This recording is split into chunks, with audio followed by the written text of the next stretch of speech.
Parenting my daughter's friend. Shortly after my daughter turned 18, my wife and I divorced. It was quite amicable. We just drifted apart and moved in different directions. Over the past few years, my wife has gone back to university, studying for a law degree. She graduated well and was now working in a law firm and making a decent salary. As for me, I took a different path. I was already quite wealthy and saw no reason to keep chasing the mighty dollar. I sold my company to a conglomerate that was starting to sniff something out and found myself with another small fortune. I split the money with my ex and started a new job. I had been an avid carpenter for a long time, and I was very good at it. When I was stressed from running the company, I would go to my workshop and craft something, finding that it always relaxed me. The things I made were good enough to sell, and I arranged to do it through one of the local stores. People appreciated my work, and sometimes I was asked to make something to order, which I would do if I had the time. I informed the store that I would be doing carpentry full-time, and Andy said he would be happy to act as my agent and make more custom pieces. Not surprising since my work was excellent and cost a little, which gave him a nice commission. So, both my wife and I started our new careers and all was right in our world. The only person who was the least bit unhappy with the new state of affairs was my daughter. Theoretically, she was now living with my wife. Practically, she lived with both of us, spending as much time with me as she did with her mother. She was of the opinion that her parents should live together, and hinted a lot about the benefits of us getting married again. Still, my daughter learned to appreciate having two places to live. If things didn't work out with one parent, she would simply leave and stay with the other for a while. Her mother found this helpful as well. When she was working on a case and wanted some peace and quiet, she would just point Meredith in my direction and continue her work. Working with power saws, hammers, and noisy drills, I don't really need much silence to focus. Meredith came in one Friday afternoon, accompanied by her friend Fee. I think Fee's name was actually Fiona, but that was just a guess. Meredith informed me that she and Fee were staying with me for the weekend. I just nodded. It wasn't as if I had any control over the situation. Stepping aside a little, I'd like to explain that I found it a little annoying. She was rebelling against her parents, but really, she was 18 and should have outgrown that by now. Meredith had gone through the same phase, but was now coming to terms with the fact that her parents might actually hold the key. Again, by getting to know Fee's parents, I was able to understand where Fee came from. Her parents really had no clue, so I sympathized a little with Fee, but not enough to tolerate her attempts to encourage Meredith to rebel. She'd grown out of it, and I really didn't want her to go back. After dinner, the girls disappeared and reappeared about an hour later, dressed up and ready to party. With a questioning glance at Meredith, I learned that they were meeting friends for an engagement party. That explained the gift-wrapped presents they were holding. "How will you get there?" I asked. "Yes, by driving, of course." Typical response from Fee. "Uh-huh, I'm assuming alcohol will be on the menu. Which one of you is the designated driver?" "Oh, don't worry. We'll be discreet." "I'm sure you will, but it won't stop me from worrying a little. If you start drinking, use a cab to get home, or call me and I'll come and pick you up. You can always pick up your car tomorrow." "We'll be fine. Don't worry," Meredith assured me. "And I can do whatever I like. You're not my father." Sometimes Fee just couldn't resist making sarcastic comments. "That's true," I agreed, which is probably lucky for both of us. Meredith giggled when she heard that, but Fee just snorted dismissively. The girls left, and I went back to my workshop. I had a project I was working on that I really wanted to finish. I spent hours on it and finally finished it when I realized it was past midnight. I was starting to get tired, and if I kept going, I would make a stupid mistake that could take hours to fix. I made myself a cup of tea, wanting to relax somehow before going to bed. If I tried to sleep as I was, my mind would keep working on my project, and I wouldn't get any sleep at all. I was just finishing my tea when I heard a car pull up. A few moments later, the girls entered, giggling amicably. They burst into the kitchen and stopped when they saw me. "Are you waiting for us?" Meredith asked, looking guilty about something. "No, I stayed up late working on the mirror finish for the closet I'm making. I didn't really expect you to be back so early." "If you say so," Fee grinned. "But as you can see, we came back safe and sound." It struck me that Fee's voice sounded a little defiant, which, combined with Meredith's guilty look, was unsettling. "How did you get home?" I asked. "Meredith drove," Fee snapped. "Had you been drinking at all?" I asked. "That's a stupid question." They were both a little tipsy. Not drunk, but definitely in big trouble if the cops pulled them over. I threw Meredith a laser glare, and she went pale. Now she was up to her ass in shit, and she knew it. Fee," she said with a note of crying in her voice. "It's my fault," she said cheerfully. "I made her do it. If you're going to blame someone, blame me." She chose to drive anyway, but don't worry. There's plenty of blame to go around, and neither of you will enjoy the outcome. "Don't panic, Meredith," Fee told her. "What can he do? Put you in jail? All you have to do is go to your mother. He's not my father, so he can't do anything about me." Meredith didn't look any happier. She knew what was about to happen. "Meredith, driving drunk was idiotic, and you know it. If you were pulled over, you'd have a ticket, a DUI on your record, and you'd lose your license. That's fine with Fee, since she was just a passenger and wouldn't suffer any consequences." Fee threw a murderous look at me at the summation, as it painted her as a selfish asshole, quite willing to get someone else in trouble. "Hey, I offered a ride," she snapped in her defense. "I'll talk to you in a minute," I said quietly. I'd finished this little conversation with Meredith first. I'd had occasion to spank Meredith before, but not recently. The last time was a few years ago, during her rebellious period. In a rage, she threw a rock through one of our windows. A subsequent lecture convinced her to reduce her rebellion to verbal rebuffs and minor insubordination. I stood up, turned my chair so that it was turned away from the table, and sat down again. "But Fee is here," she objected in despair. "This will serve as a lesson to her that consequences do happen." I reached out and took Meredith's hand. A quick tug, and she found herself face down in my lap, protesting the whole time. Unfortunately for her, she had decided to wear capri pants for her walk, and while they certainly fit her, the material in them was quite thin and provided no real cushion for her hand, which was very much down on her buttocks. In spanking her, I repeated the inherent flaws of drunk driving, and spanking was added as one of those flaws. After spanking her, I brought her to her feet again, and she stood there, grabbing her buttocks with her hands and casting piercing glances at me. I raised an eyebrow, urging her to say something, but she very wisely kept her mouth shut. "It's not that expensive." "You asshole!" Fee yelled at me. "How dare you spank her? You're just a big bully." "Actually, I'm a caring parent," I parried. "I don't want to have to explain to her mother that Meredith is in the hospital because she was driving drunk. Anyway, instead of worrying about Meredith, you should be more worried about yourself." "What do you mean? You're not my father. There's nothing you can do to me." Fie. Meredith started, but it was too late. I had already reached out and grabbed Fee and pulled her into my lap. "What do you think you're doing? You wouldn't dare spank me. You're not my father, and he wouldn't dare do it either." "I think we agreed earlier that I'm not your father, and that was a big deal," I said.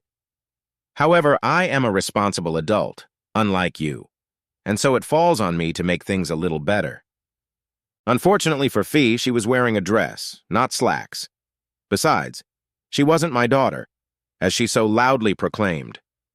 I didn't hesitate to pull up her dress, exposing her buttocks. Quite a bit of bottom was visible, I might add, as she didn't seem to be wearing many panties. Oh, she had some, and the essentials were covered, but nothing else. My hand deftly traveled down to a nice white buttock, leaving an even nicer red palm print. "In case you weren't listening when I was talking to Meredith, I'll just repeat my little lecture," I told her, and proceeded to do so, happily spanking her as I went along. In my opinion, she was too demanding for that. Having finished the lecture and the spanking, I lifted Fee to her feet, and now there stood the two young ladies, holding their buttocks and looking at me fiercely. "Well, unless either of you have anything you'd like to say, I'm going to bed. It's getting late, so I suggest you do the same." They apparently had nothing to say, at least nothing they wanted to say in front of me. Undoubtedly, they would have something to say when I left. When I woke up this morning, the house was quiet. No wonder. I doubted the girls would show up before noon. I made myself breakfast and watched the news while eating.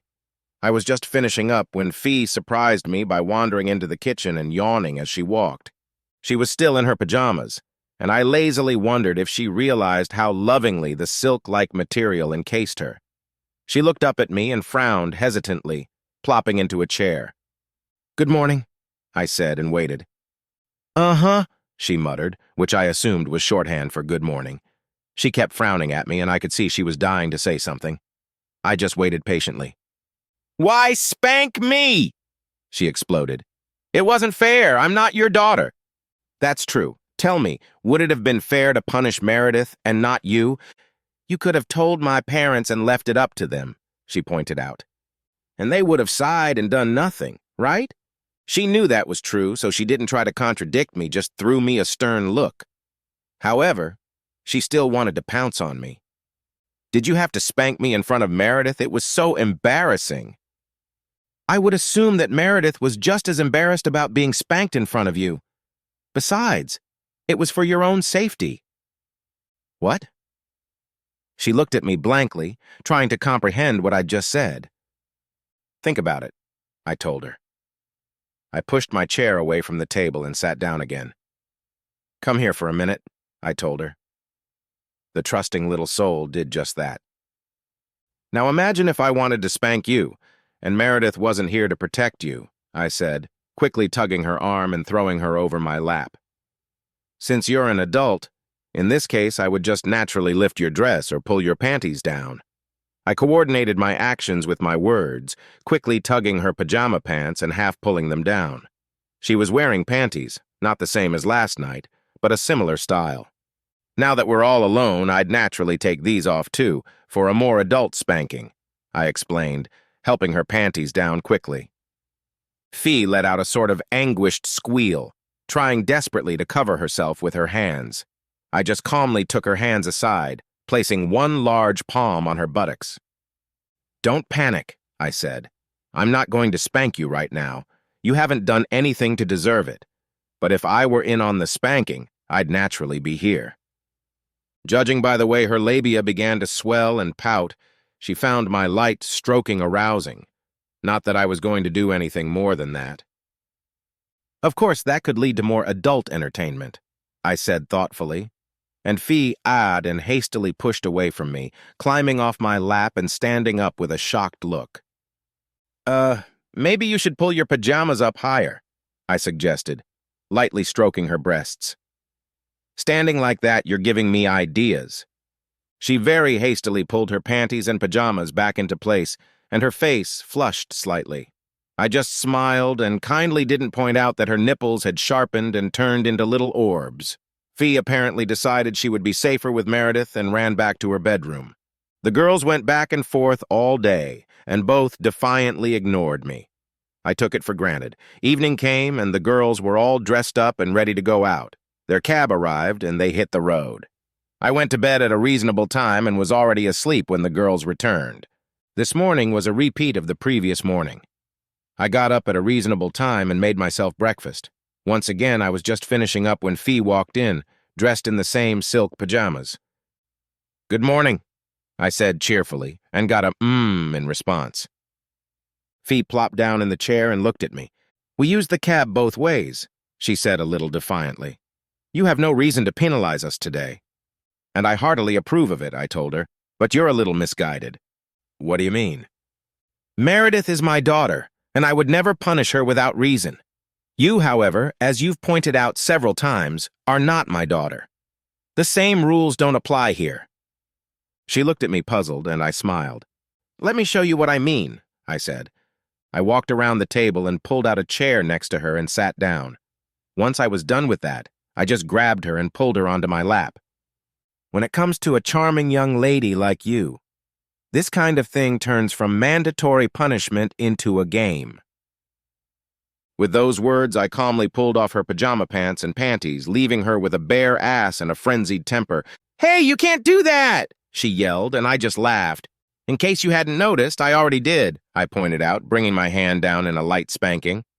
So soft that it probably didn't even sting. What it did do was leave my hand a nice place to slide over her ass. Fee shrieked and tried to rise from my lap, but this time I held her in place. I ignored her protests and wriggles, continuing to play with her in a rather intimate way. Her arms were flailing around somewhere near where I was working, and I think she was trying to push my hands away. At one point, her hand came down on me. A moment later, she gave a startled shriek as she realized what she was holding and hastily yanked her hand away. It didn't take long, and she began to make impatient, quiet noises as her arousal began to grow. Soon after, her hand closed on me again, which I bravely ignored.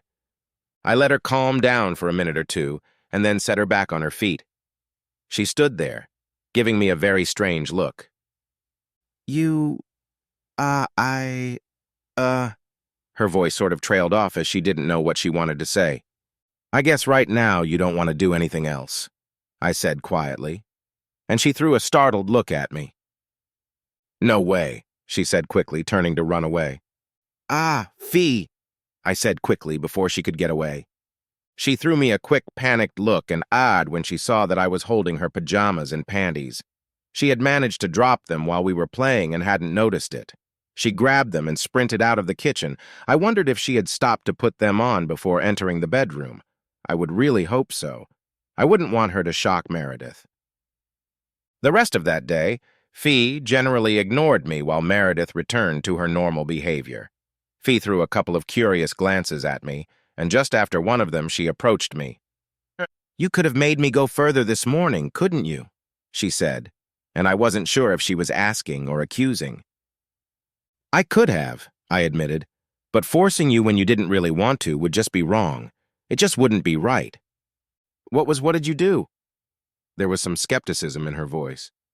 No, but from my point of view it was fun. Plus it was harmless and taught you something. Oh, did it? What did it teach me?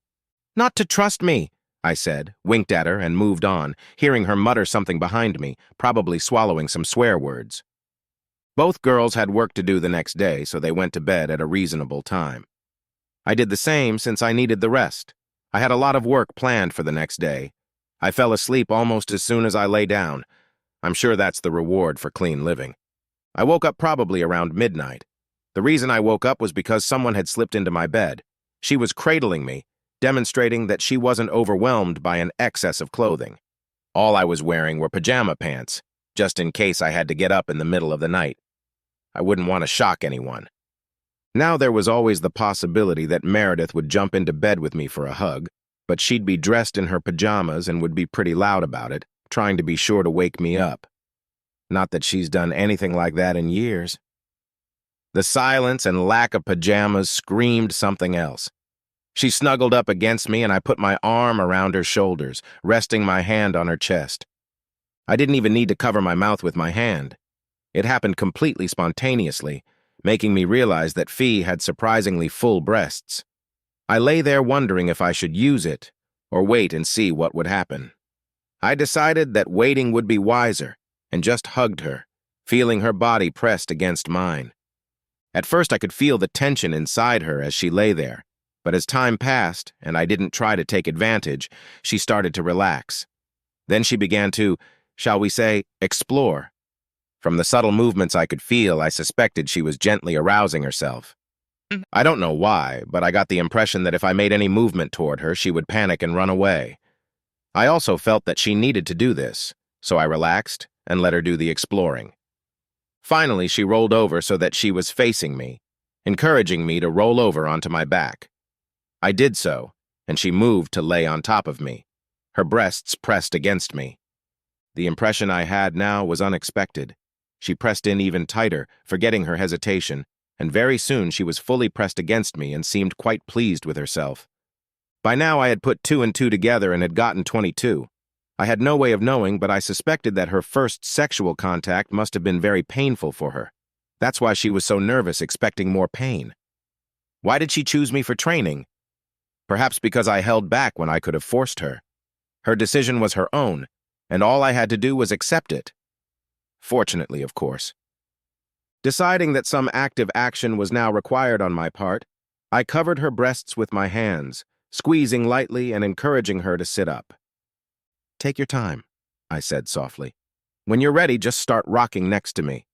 There was no rush. I knew what it felt like from my side. Slow torture. "Why don't you try bouncing?" I suggested. "How would I do that?" she asked, and I shrugged. "How would I know? I've never been in the position you're in." She chuckled and contemplated the problem. I didn't see it as a big problem. I just tensed her muscles and moved her up and down. She must have realized it as well as she did that she started bouncing up and down, picking up the pace from the slow torture of rocking and wriggling. Now that she was taking it all seriously, I decided to help her. My hands rested on her hips, holding her tightly while I began to lift my own hips, lifting up to meet her as she bounced. Judging by the quiet, impatient sounds she was making, she had no objections to this. She lay on top of me, breathing heavily and shivering slightly. I stroked her back lightly, soothing her. "Hush," I said quietly. "Just go to sleep. We can talk tomorrow if you want." She nodded and just fell asleep like that. I laid her on the bed next to me and fell asleep myself. When I woke up, she was gone. I got dressed and went into the kitchen to get some breakfast. Meredith and Fee were both there, dressed for work and finishing their coffee. "Good morning, Dad." "Bye, Dad," Meredith said, putting the plates in the sink. "I gotta go," Fee said. "Thank you for having me over." With those words, the girls walked out the door, leaving me alone. Was I really just being treated like a one-night stand? I'd have to discreetly talk Meredith into inviting Fee over for another sleepover and see how that went. The end.